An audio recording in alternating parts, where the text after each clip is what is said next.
Good morning, everybody. I imagine at this stage of the conference it's hard to be alert, hard to be up in the morning, hard to be, feel like your brain isn't a little foggy.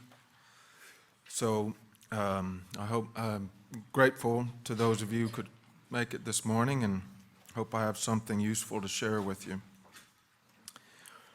My lecture is called The Burning Boy and the Goose Girl on the Economies of Poetry and Nature.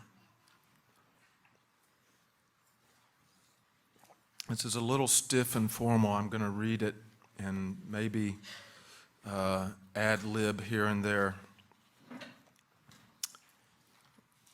Y'all see this cover of this book?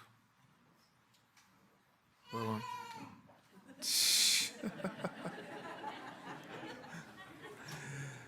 among the piles on my wholly disordered bookshelves I have a yellowed Macmillan paperback edition of the selected poems of Thomas Hardy. This volume was selected by John Crow Ransome. Mr. Ransome, by the way, was born about 20 miles from here. This volume was selected by John Crow Ransome and comes with his high-minded introduction. It is courtesy of Ransome, I suspect, that we think of Thomas Hardy as a modern poet. This edition of Hardy, published in 1961, has become one of the subtle jewels in my home library. The poems are essential. Ransome's introduction is instructive and can apply to many other poets as well, even to the vast province of poetry itself. But more recently, I've found another shimmering facet in this volume. A little show and tell.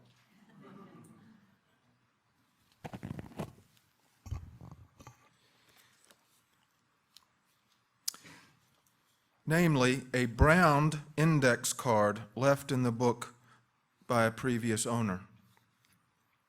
This is an implicit suggestion that you go raid your local used bookstore. On the card in careful blue ink is a list: tickets, clothes bag, tucks, suspenders, garters, laundry, Mary's address, shoelaces black, poetry, Thomas Yates.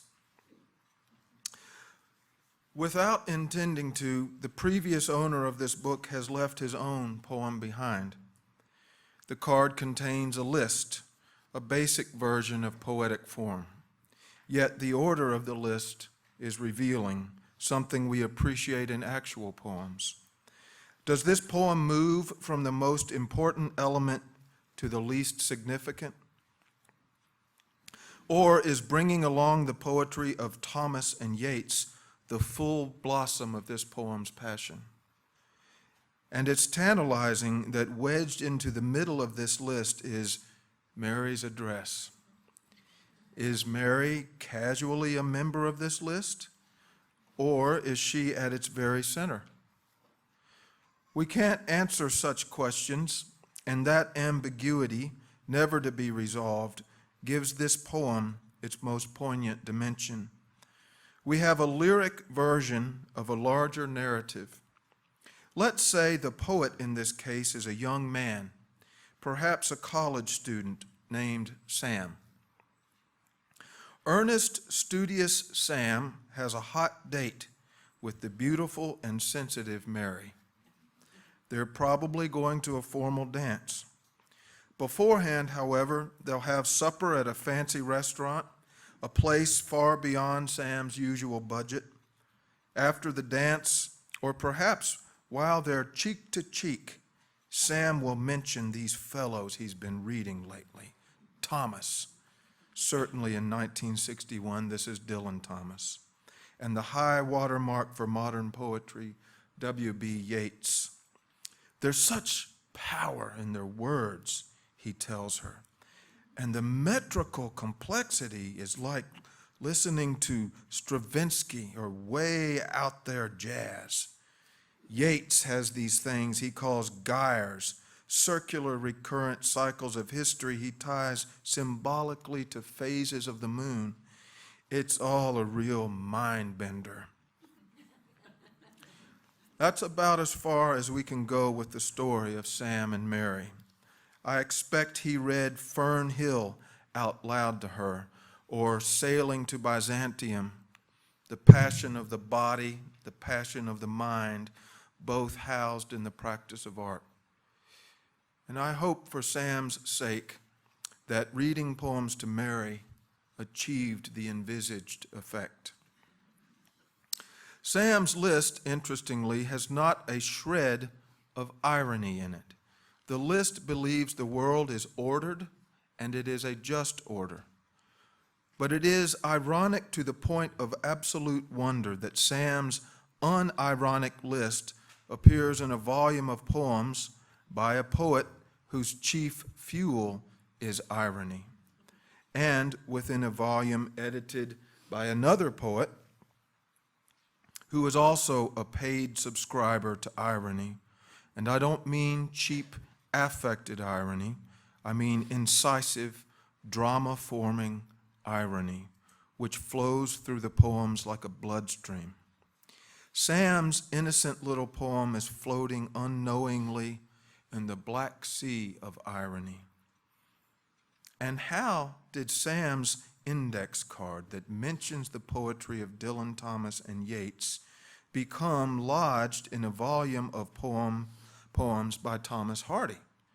And why did I, a poet too, with an interest in each of these poets, 50 years later, stumble upon Sam's index card and marvel at it as if it's proof that poetry is a naturally occurring force in the universe? Poetry is natural. That is, it's like nature. And nature is, of course, poetic. Whereas nature provides the seed that begets the tree, that begets an infinite number of seeds over its lifetime, that beget forests of trees, that beget infinities of seeds, the metaphor we have in poetry is, well, metaphor. To plant in the ground of the poem and water it with irony, to yield the stinky, beautiful blossom of ambiguity.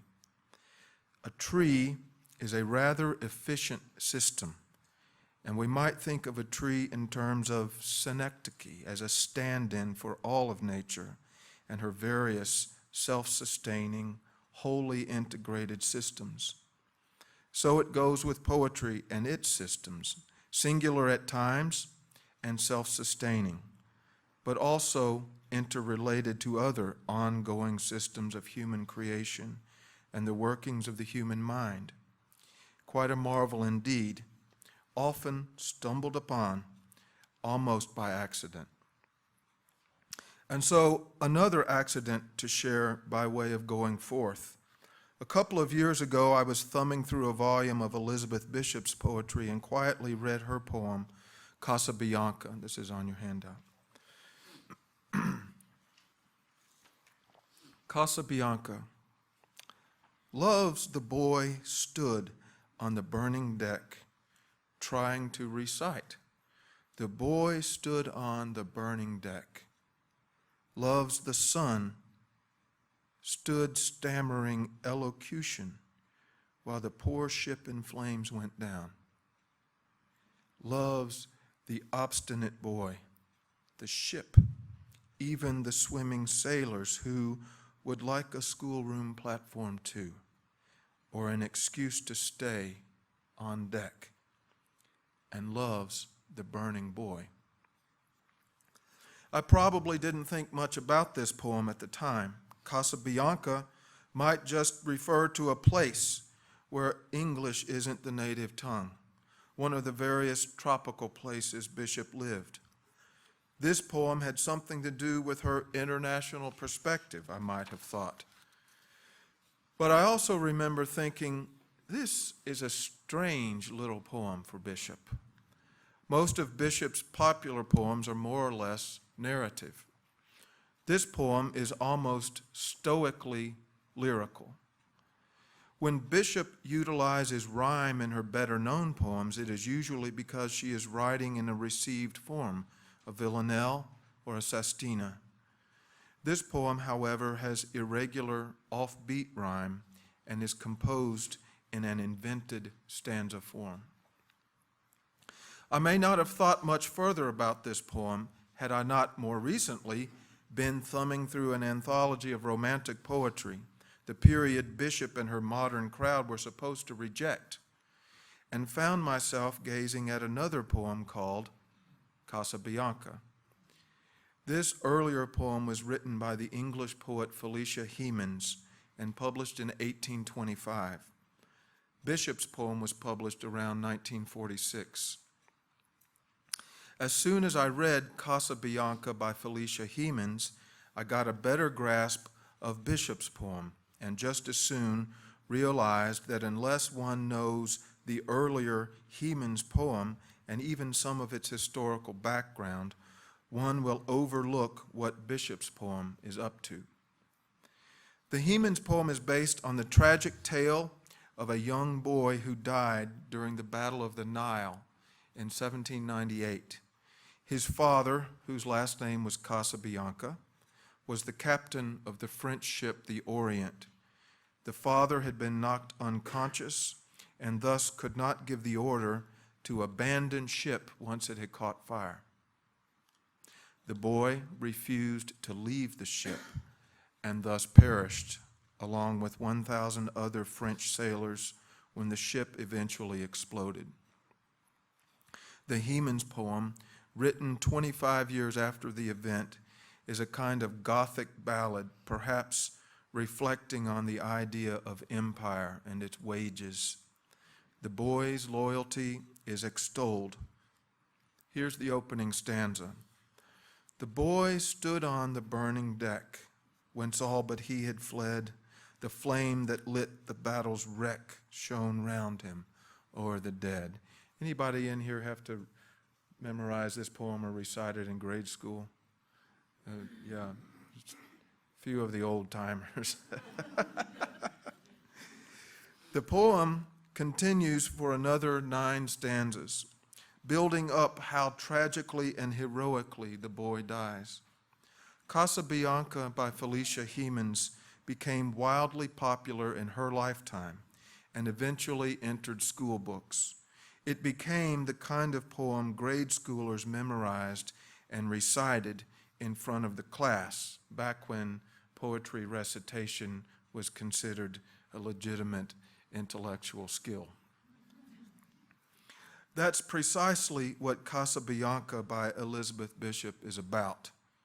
I think her poem recalls a scene from her own childhood in which a schoolboy nervously yet passionately stands in front of the classroom and makes his way through a recitation of the Hemans poem. Whereas Bishop's poem superficially recalls the Hemans poem, borrowing its title in the first line, she also draws some of her vision from Hemans, mixing the scene on the ship with the scene in the classroom, placing the 2 boys side by side, identifying the courage of one with the other to imply that poetry is all of this, the struggle to get it right, the mixture of images, the rhythm of the process, the early passion and the mature passion, the solitary features, the unintended irony, the unsolvable metaphor. Bishop has in some ways condensed the Hemans poem, reducing it to its essence, and then extracted that essence to apply it to a different, though not completely unrelated circumstance. The energy of the first poem nicely transfers to the latter poem, but both poems exist within the larger economy of all poetry. Thus, both poems, through the shared symbolism of a burning boy, imply the larger economy, which is their common source.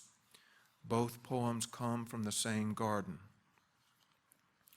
Not long after I realized that Elizabeth Bishop had recycled, repurposed, and reconceived a 125-year-old poem, I began to notice this sort of renewal and creative interdependence is surprisingly common in poetry, and can now conclude it is necessary. What has flourished once becomes the compost for what is to flourish in the future. Let's look now at a trio of poems and see how they resonate. Here's Felix Randall, one of Gerard Manley Hopkins' galloping sonnets. Felix Randall, the farrier. Oh, is he dead then? My duty all ended, who have watched his mold of man, big-boned and hardy handsome, pining till time when reason rambled in it, and some fatal four disorders fleshed there, all contended. Sickness broke him. Impatient, he cursed at first, but mended, being anointed and all, though a heavenlier heart began some months earlier, since I had our sweet reprieve and ransom tendered to him. Ah, well, God rest him all road he ever offended. This seeing the sick endears them to us too it endears. My tongue had taught thee comfort, touch had quenched thy tears that touched my heart, child. Felix, poor Felix Randall, how far from then forethought of all thy more boisterous years, when thou at the random grim forge, powerful amidst peers, didst fettle for the great gray dray horse his bright and battering sandal. One could argue that Hopkins is effectively translating the blacksmith's hammering, both the force and the percussive sound, into verse. One could observe, if we don't yield to grace, then grace may beat us down. The practice of being a priest may be compared to the practice of being a blacksmith, and both may be likened to the practice of being a poet. Each endeavor requires listening. Each can be painful. Each requires force. Each requires a kind of faith. Each requires practical skills one learns and refines. Each requires staring into the unknown. Each invites an encounter with a power greater than and beyond the self. This is probably some of what Hopkins is up to. He heats his syntax in the forge of the mind and summons the hard consonants to hammer the lines into shape. And it's all so casual in tone. Felix died? Oh well. Now, listen to this poem, Death of a Peasant. You remember Davis? He died, you know, with his face to the wall, as the manner is of the poor peasant in his stone croft on the Welsh hills. I recall the room under the slates and the smirched snow of the wide bed in which he lay, lonely as an ewe that is sick to lamb in the hard weather of mid-March.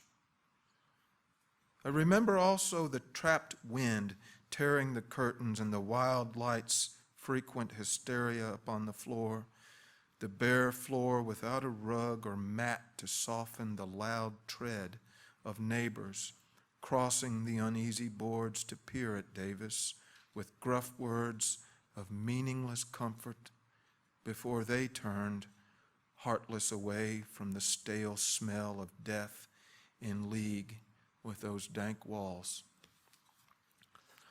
A tone similar to Hopkins and more common ground are to be found in this poem from the mid-20th century by the great Welsh poet R.S. Thomas, who was an Anglican priest. We have a nearly identical dramatic situation, a priest reflecting on the life of a poor parishioner in the misery of death. R.S. Thomas also borrows or employs syntax in a way that's similar to Hopkins. The phrases stretch out over several lines as thread unwinding from a spool. There is a shared violence in the language, the hard-sounding words, the accumulation of spondees. Both poems begin offhandedly with a question, though not at all surprised to learn the answer that someone has died. Both poems also share a brief moment of human tenderness found right in the center of violence and despair. Hopkins says, "My tongue had taught thee comfort." Thomas observes that Davis was lonely as an ewe that is sick to lamb. These moments bring the poems almost to a stop, as if to linger, as if to see reverence even in the suffering. Here is the last poem of this trio, Seeing the Sick. Anointed and all, my father did remind me of Hopkins' Felix Randall. And then he grew, as he would have said himself, wee in his clothes, spectral, a relict, and seemed to have grown so because of something spectral he'd thrown off, the unbelonging moorland part of him that was Northumbrian, the bounden he who had walked the streets of Hexham at 18 with his stick and task of bringing home the dead body of his uncle by cattle ferry. Ghost drover from the start, brandisher of keel, none of your fettled and bright battering sandal, cow dung colored tweed and ox blood leather. The assessor's eye, the tally keeper's head for what beasts were on what land in what year. But then that went as well. And all precaution. His smile, a summer half door opening out, an opening in, a reprieving light for which the tendered morphine had our thanks. Now we've arrived in the 21st century. This is Seamus Heaney from his book Electric Light, published in 2001. I expect Heaney's father would have had something in common with Felix Randall and the peasant Davis. As with the other two poems, the human body is broken at the end, yet something transcendent is found, a reprieving light. The scene is similar. The language is as hard and violent as in the earlier two poems. Heaney, of course, borrows his title from Hopkins, along with some phrases and vocabulary. Unlike R.S. Thomas, Heaney acknowledges Felix Randall as a kind of ancestor or father figure for his poem based on the death of his real father. But beyond taking his title from Hopkins, Heaney's poem meditates on seeing the sick in the double meaning or reverse meaning sense of the phrase, seeing the sick, just as Hopkins. Although he does not allude to Hopkins' phrase, R.S. Thomas is certainly considering what it means to see the sick by implication. These poems share many things, from a common dramatic situation to imagery, tone, diction, elongated syntax, and possibly the realization that the dying man in each represents the last of his kind. An age, a human way of being in the world and bound to the natural world, has passed. The energy initiated by Felix Randall returns in the later two poems and stays alive, paradoxically, for our own time.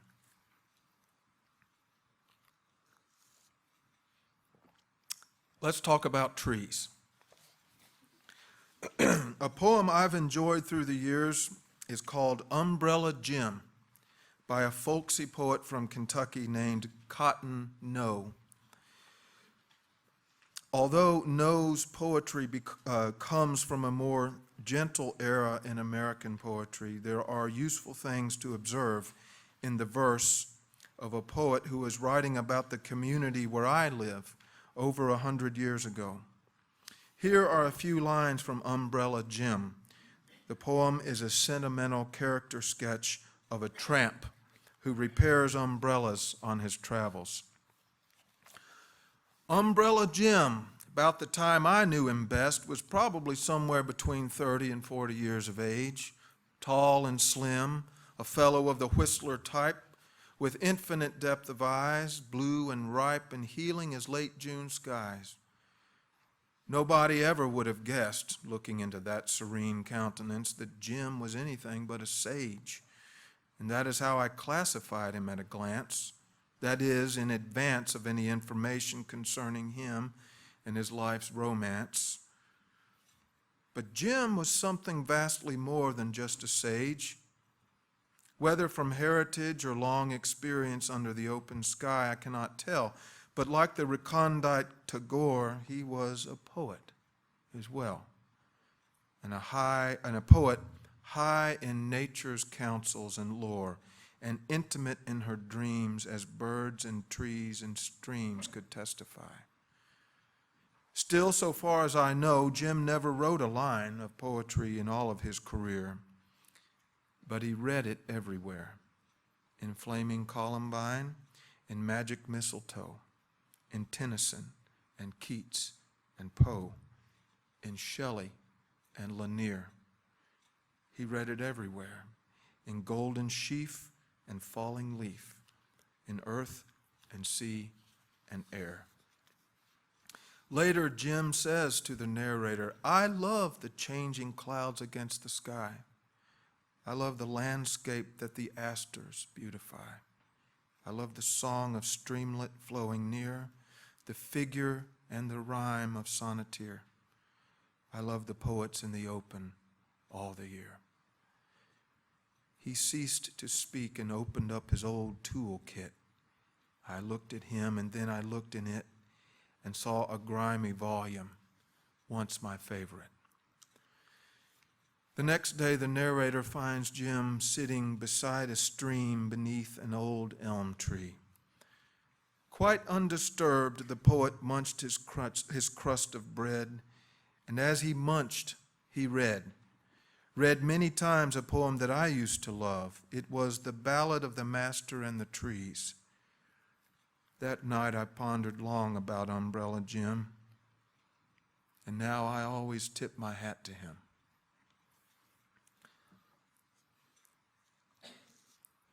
Even though Umbrella Jim is an unlettered upstart crow, he nevertheless possesses the good sense to link the goings-on of nature to the instincts and practices of the poet. I could say much about this poem, but I'd like to focus on the fact that this poem about a provincial, natural poet also mentions poets of a more refined pedigree. Rabindranath Tagore, the Bengali poet, Tennyson, Keats, Poe, Shelley, and Lanier. It is the reference to the Reconstruction-era Georgia-born Sidney Lanier that sprang back into my mind a few months ago when I was reading a collection of Lanier's poetry published in 1891. I came upon a poem called A Ballad of Trees and the Master.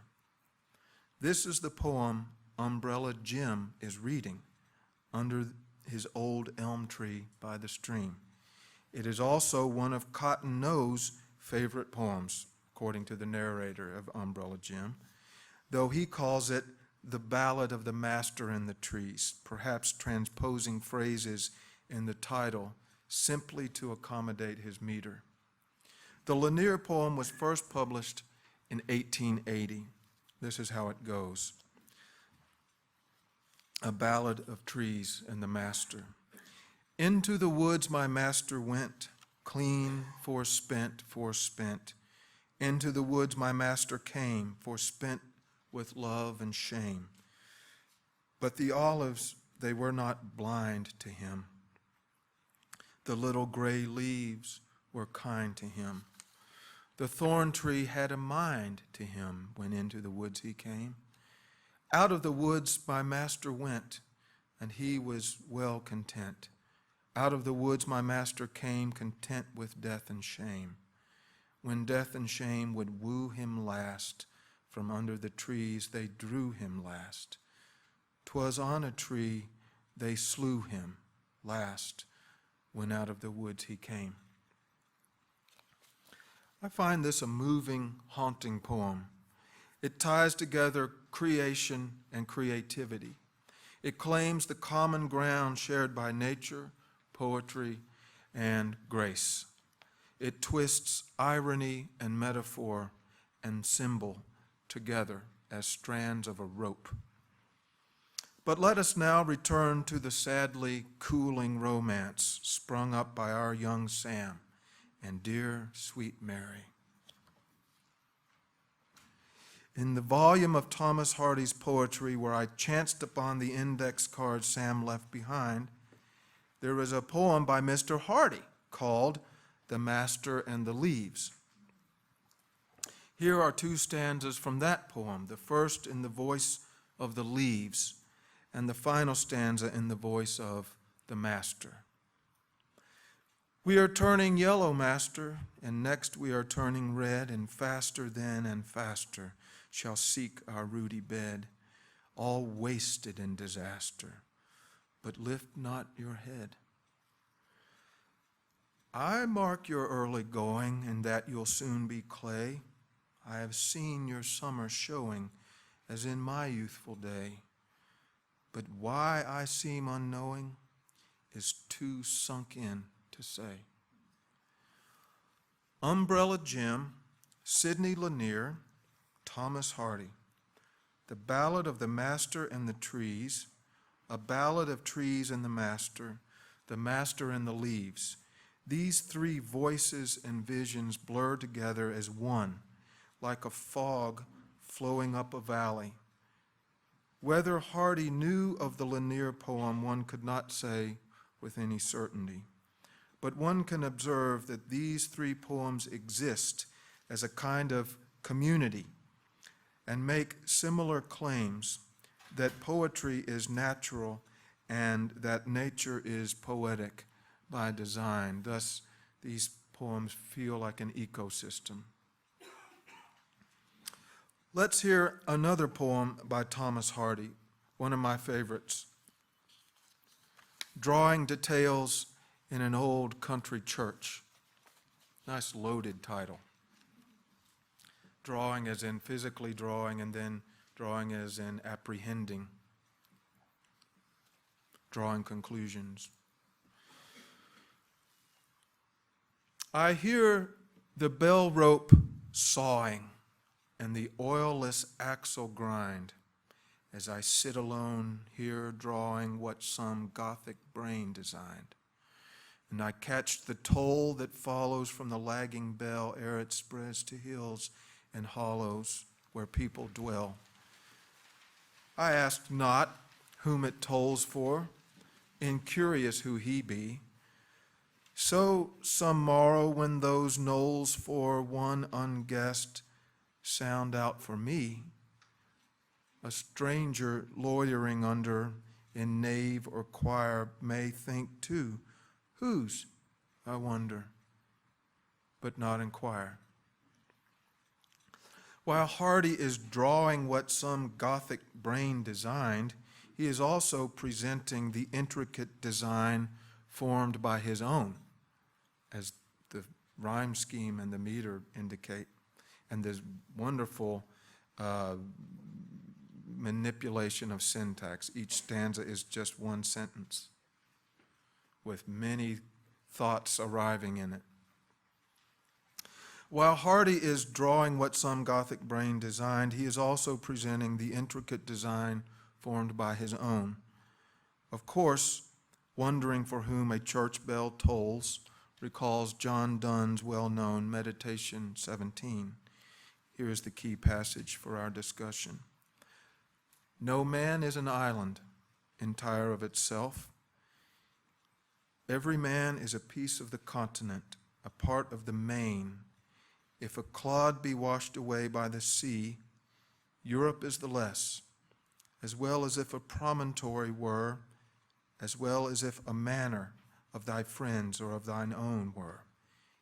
Any man's death diminishes me, because I am involved in mankind, and therefore never sinned to know for whom the bell tolls.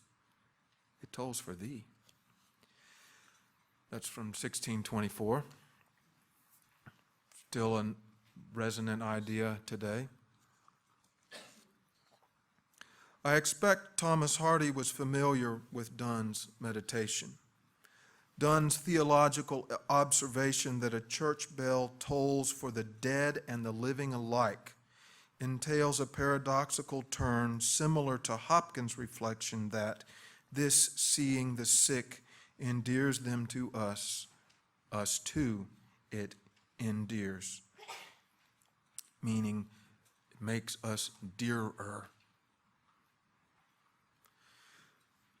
Perhaps we're all involved in all creation, and all creation is always coming and going. Perhaps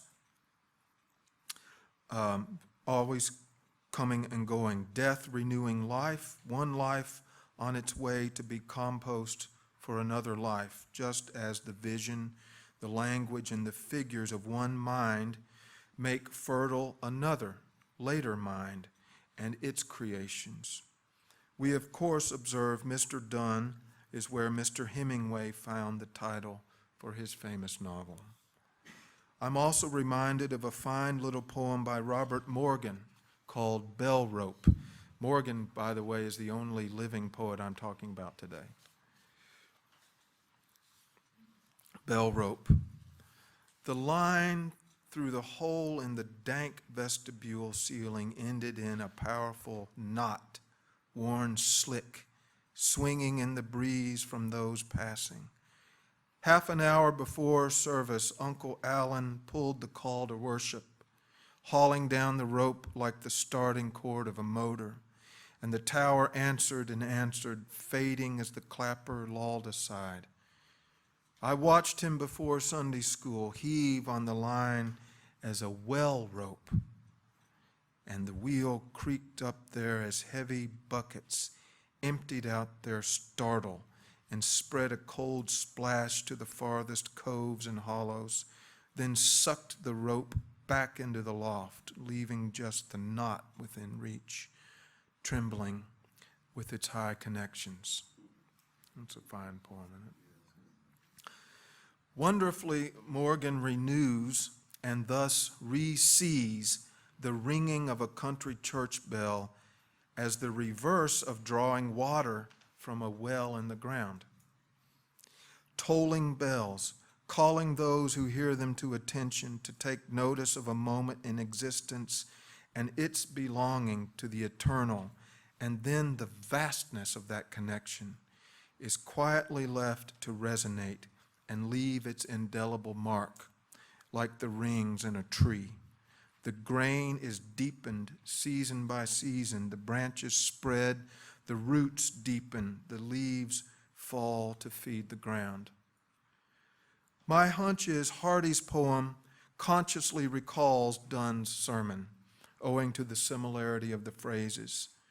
But Hardy's poem rather enters the bell, moving thought into the space or the form of a church bell and its resonant properties.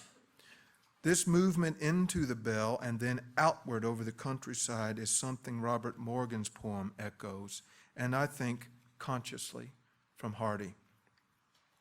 We have a sort of lineage here, a trait that recurs every few generations. These poems share a similar moment, very similar imagery, and a similar instinct to contemplate some feature of existence that cannot be resolved. And we go on with things. And maybe years later, some reader will discover how one before went on with things and take a similar course. Poems beget other poems. Part of creativity is generation, but it also entails regeneration.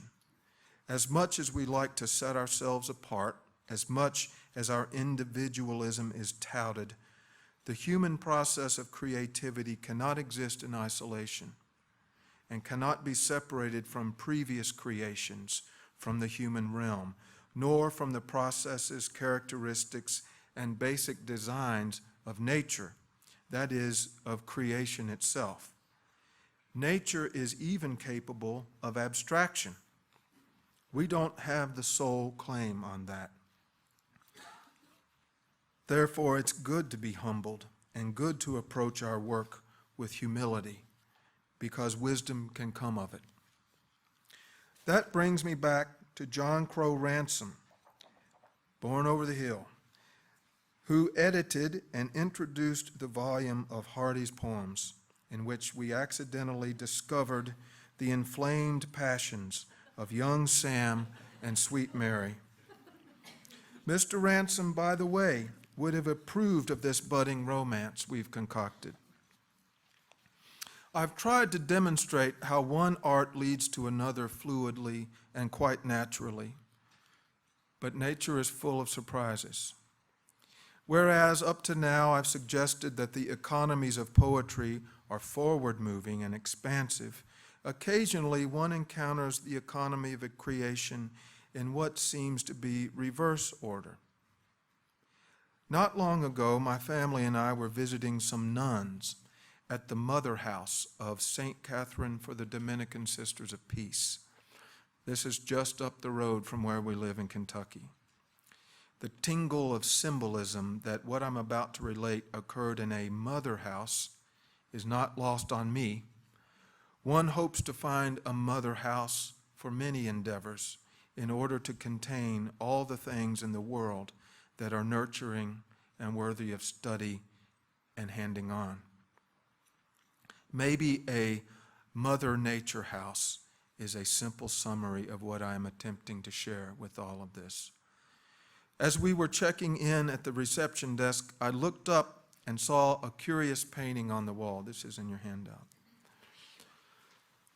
I asked the nun at the desk if she knew anything about the painting.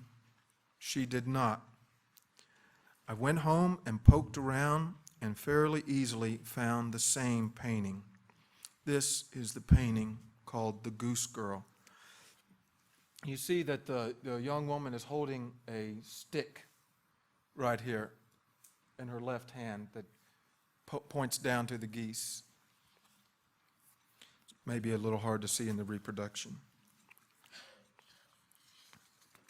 The painting is called the Goose Girl. For many years it was attributed to the Irish painter William Leach, but more recently has been proved to be the work of the English painter Stanley Royal.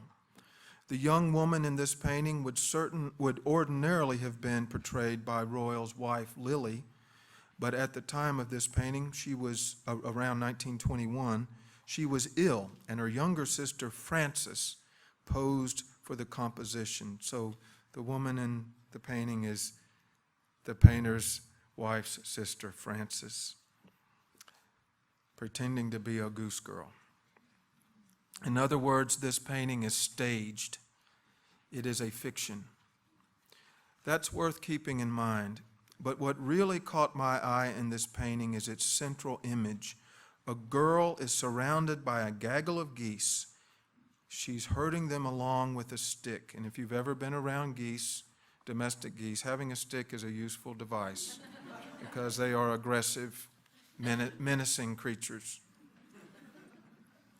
A girl is surrounded by a gaggle of geese. She's herding them along with a stick. It is the stick that poked me in the eye and startled me to recall the following poem, Bells for John Whiteside's Daughter. There was such speed in her little body and such lightness in her footfall, it is no wonder her brown study astonishes us all. Her wars were brooded in our high window. We looked among the orchard trees and beyond, where she took arms against her shadow, or harried unto the pond the lazy geese like a snow cloud, dripping their snow on the green grass, tricking and stopping, sleepy and proud, who cried in Goose, alas, for the tireless heart within the little lady with rod that made them rise from their noon apple dreams and scuttle goose fashion under the skies. But now go the bells, and we are ready. In one house we are sternly stopped to say we are vexed at her brown study, lying so primly propped.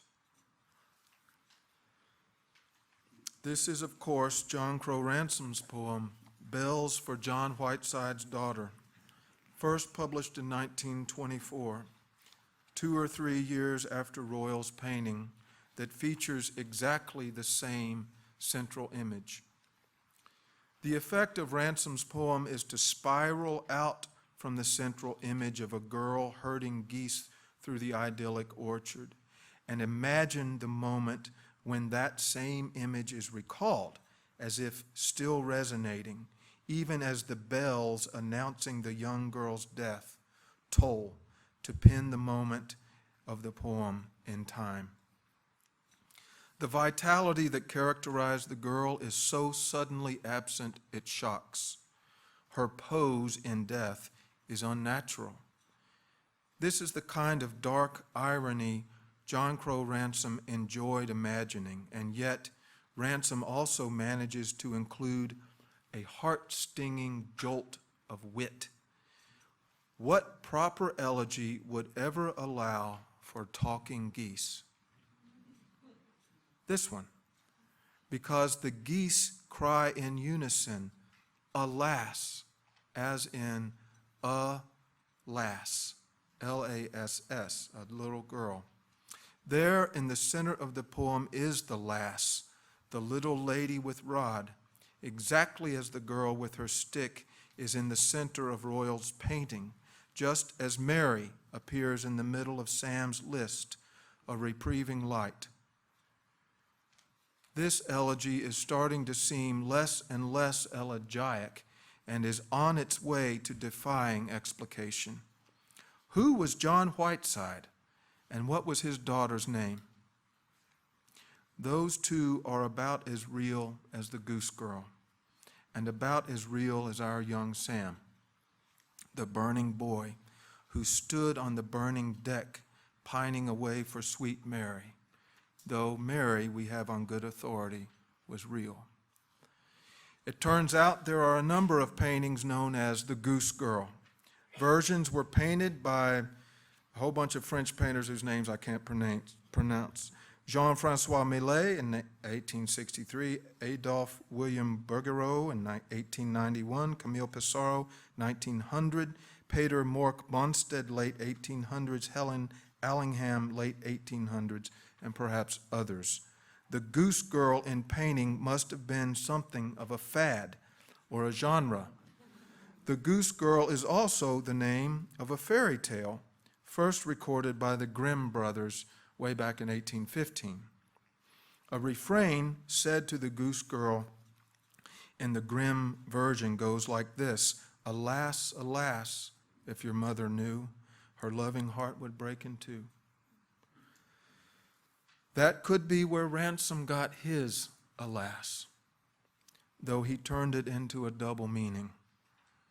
Some sources trace the origins of the fairy tale back to the 13th century, or even back to the 8th century, and may have some connection, get ready for this, with Charlemagne's mother, whose name was Bertrada, and whose nickname was Bertha Broadfoot.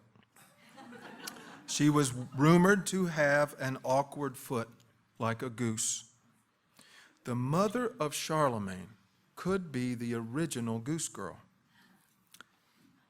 Let me see.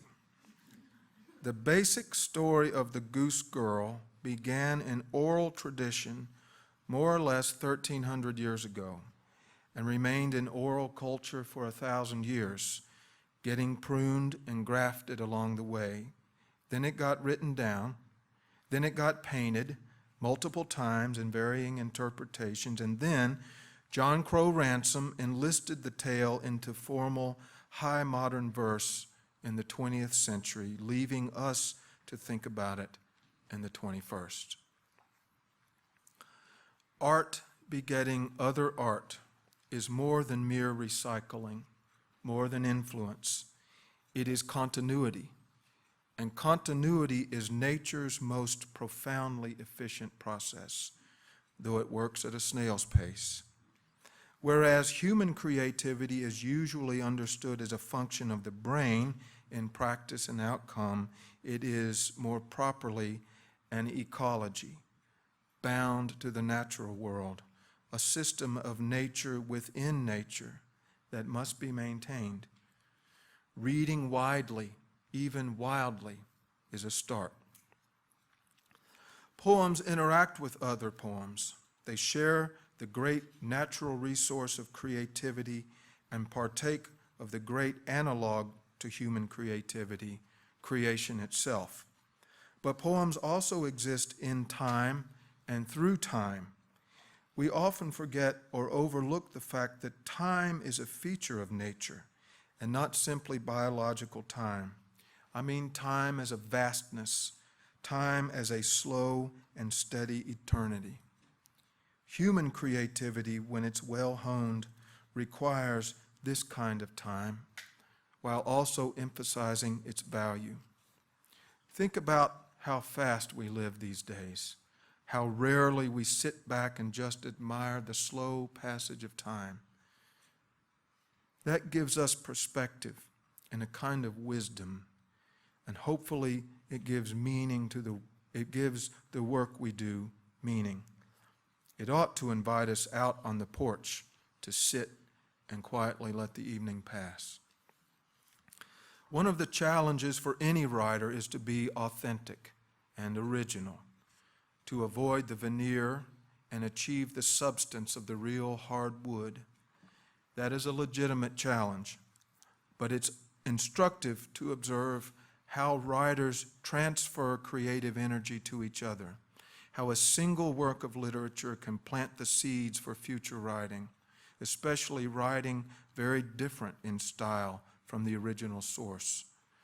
Making such observations and attempting to share them in some coherent fashion has been the object of this discussion. I've been thinking about poetry and economy. By economy, of course, I don't mean anything to do with money. I mean economy in an older and more practical sense of the word, the organization and management of resources, particularly with the goal of using those resources frugally and to good purpose. That's a notion of economy that can apply to all the things we value, the art we make, the households we inhabit, the communities we desire to be members of. In many ways, the notion of economy I've been thinking of has to do with stewardship, with how we spend our human and natural resources, how we share such resources, and how hopefully we preserve them. One more tale, one final vine to curl around all of this, and it has to do with irony, a term I've used frequently in this discussion. Our friends at the OED remind us our word irony comes to us from the Greeks and has to do with dissimulation, a purposeful use of phrase or figure in order to communicate the opposite meaning of the words employed. A deeper, more dramatic sense of irony occurs when the outcome of events contradicts what has been expected or anticipated, which allows the expectation and the contradiction of it to sit side by side each other. We've talked about this some in our workshop, that when you employ a figure of thought, you get not just that figure, but you get its opposite implied, sitting beside each other. So it's a 2-for-1 proposition. Therefore, economically, very efficient.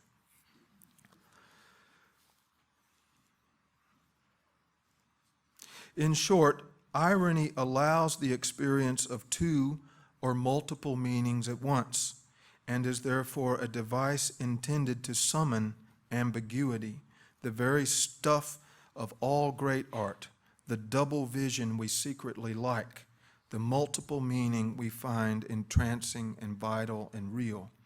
This is Keats's idea of negative capability, that we are able to observe oppositions all around us, yet resist the impulse to divide them from each other, and in fact, seek to realize how such oppositions resonate most powerfully when they remain bound to each other in eternal friction. The point is clear. Contradictions and oppositions may in fact go forward to advance thought and expand our conception of reality. To be in the place of multiple, even contradictory meanings at once is to be in the place of resonant art. That is our always contrary and illuminating goal. Yet, I would add, real irony cannot be contrived. Instead, its natural occurrence must simply be discovered and noted and folded judiciously into the long process of art. Therefore, we must look into the natural world to find it. And if we're careful observers, we find it is there before us always. We must take it as it comes to us, like the weather.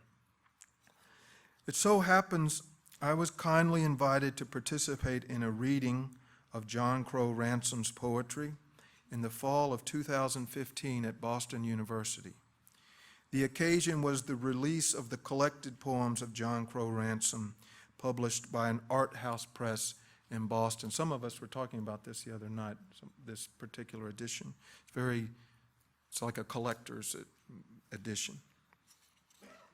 The other readers included the noted scholar and Dylanologist Sir Christopher Ricks, and Peter Wolf, the former lead singer of the J. Giles Band.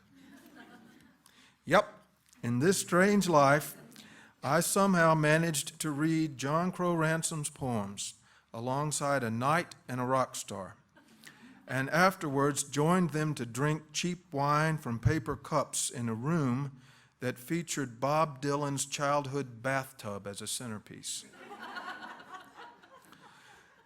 The reading was held on Veterans Day. Mr. Ransome was an artillery officer in the Great War. Not long after he had been a Rhodes Scholar at Oxford, Ransome was back in Europe for the unfathomable war. That must have divided his mind, to say the least, and underscored his recognition of the strange power of irony, and perhaps much later drawn him further to recognize Thomas Hardy as a modern poet who found profound irony in the fact that the glory of Victorian England made the Great War darkly inevitable. My presence at this reading was bittersweet, for my father, a Korean War veteran, was dying back home. Yet I knew I was in the right place. Ransome had grown up in the shadow of the Civil War. He was the editor of the Kenyon Review during World War II and received letters, not always approving letters, from American soldiers fighting in Europe and the Pacific who were somehow managing to keep up with, of all things, literature, far from home and in dire conditions.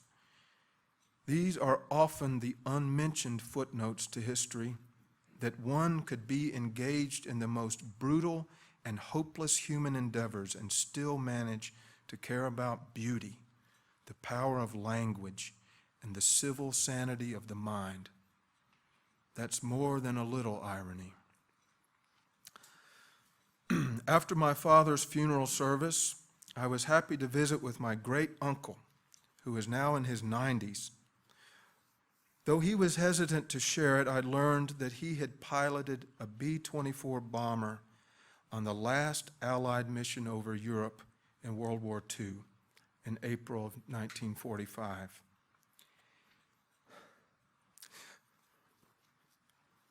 He is the last airman of that mission still alive.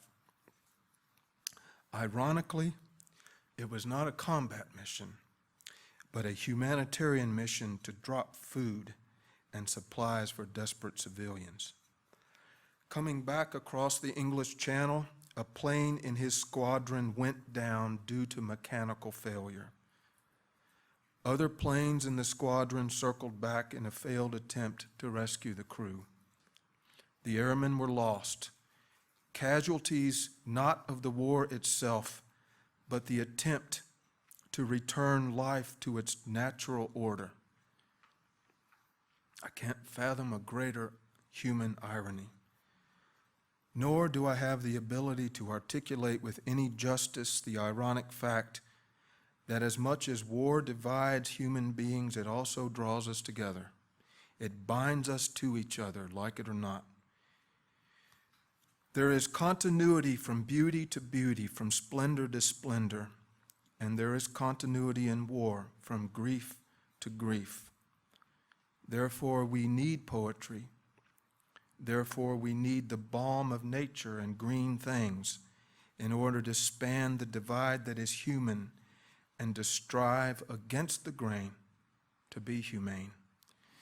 We live with wonders and grief around us, and our task in the face of great and increasing paradox is simply to go on. And so we go, as burning boys and lovely goose girls. There is no end to my peregrinations about all of this, and I hope no end to the poetry about it, and no end to our bond to nature and the green, reviving world. Ironic or no, I have reached a resting point for these thoughts on, of all days, Memorial Day. Thank you.